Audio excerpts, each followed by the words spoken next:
I know the reason why those podcasts are sponsored by those people is because of the affiliate commission, not because it resonates with them. And that you can't. I've got an actual business that earns actual money, real fucking money. So I don't need to compromise myself in the way of being a whore to sponsorship. Do you know what I'm saying? And that's what I want to encourage everyone that's listening to this. Is like, create your life and create a business that generates you the cash flow, which means that you don't have to be a whore to society where you shouldn't be. I'll tell you something. You don't want a podcast, you don't want to listen to the person that is famous and whatever. Like, we've had some big guests, like, not as big as yours, but obviously we've had some names, experts in their industry.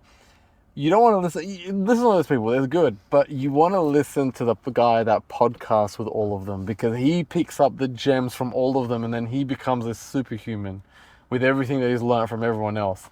So a lot of the gems you drop, it's very versatile compared to the other people, because the other people just specialize in one thing. Well, what we do, we see experts in every industry, and we inherit everything that they've learned. Yeah, and we've also done legitimate business and made, you know, millions online and in the space. And when you've made money on, like, the way that we both have, you actually have tangible advice that can be taken and used to improve anyone's life if they want to listen to it. It's just whether they choose to listen to it or not. Yeah. So it's that's putting all that together is the package. Yeah. So your podcast is still costing you money.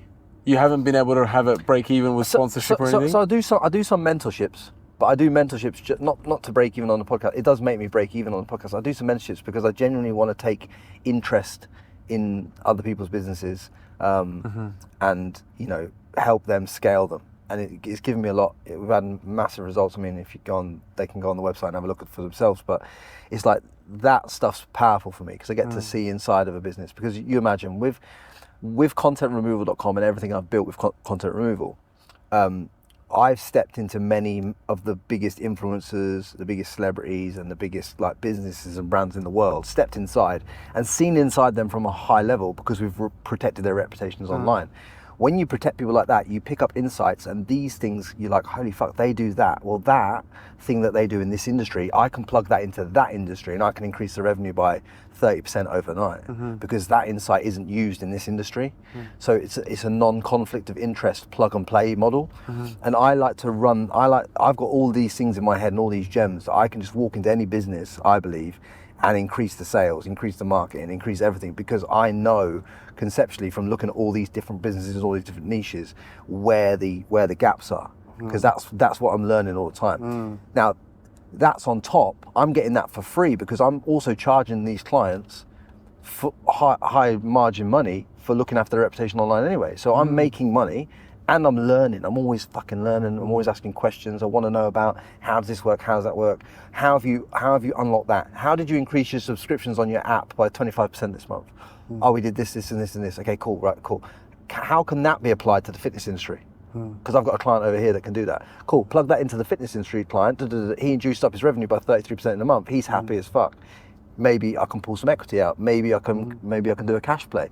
It's all of these things that you can learn and implement into other people's stuff. I'm always wanting to question, okay, what's happening in this reality and how can that apply to this arena? So how you've been able to monetize it is not direct. It's not like, hey guys, drink this drink. No, it's more plugging people, because the powerful thing about having you as a mentor for somebody that's starting a business is that you have such a crazy network. It's not so much. I don't think I'm not the mentor for the guy starting the business. I'm not that guy. I'm the guy you come to if you're doing 500 million or 5 million, 10 million. I'm the guy that you come to, and you get an insight that opens up another 5 million, opens up another pool. That's who I am.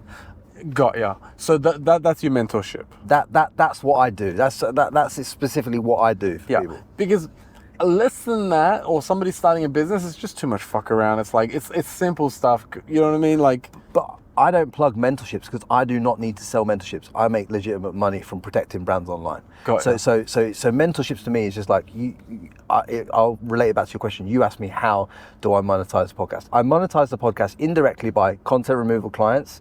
I monetize the podcast indirectly through relationships I build with people that may want content removal or may want to access me at a higher level, and indirectly by mentorships where people go, you know what, Frankie, I want some mentorship with you, and I say, hey, fine, it's this much money. First things first, tell me what you can do. Let me see if I can help you. If I think I can help you, then I'll offer you the mentorship. Do you know what I mean? But even the mentorship and the way that I do mentorships now, I'm thinking I've got to change it, because basically I'm driving too much value to the brands that I'm working with, right? Okay. And I'm getting paid just one clip. And for me, it's like, well, I value my time. So I'm like, well, cool. Because I'm driving. So like I had one client go from like zero.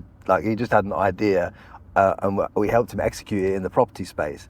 And he did 4 million inside 16 weeks, right? Wow. Now, signed deals, and he owns 50% of the deal. So he's done 2 million himself, cash collected on a 16-week period. Wow. Now, really, he's paid me, what was he paid me? Like 15, 20K for that, right? I should have had an upside on that deal, and I didn't. That was bad business by me. Yeah. But so now I want some upside in the deals, because I want to work with people that absolutely want to send it. I want some upside in it. I want some cash up front, some upside in the deal. Otherwise, it's not worth my time, because I can scale my own business. Yeah.